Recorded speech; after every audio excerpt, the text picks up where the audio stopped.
Nakarami yun. Marami pa pala. Yung mga nakaupo sa gilid, paalala, wala tayo sa sinihan, nasa rock concert tayo, mas masarap na tayo!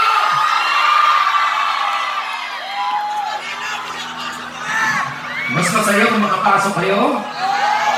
Gusto niyo po pumasok dito? Katulad nila!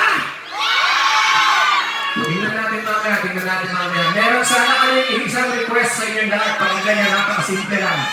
Isang request. Kalimutan niyo mga lahat ng problema niyo sa trabaho, sa eskwela, sa boyfriend, sa girlfriend. Habang buhay tayo, mamumroblema, pero isang gabi lang tayo magsasama-sama at magwawala at ito yung gabi yun! Bigos, minsan lang kami pumunta dito. Sana ipataman niyo sa amin ang init na pagkakot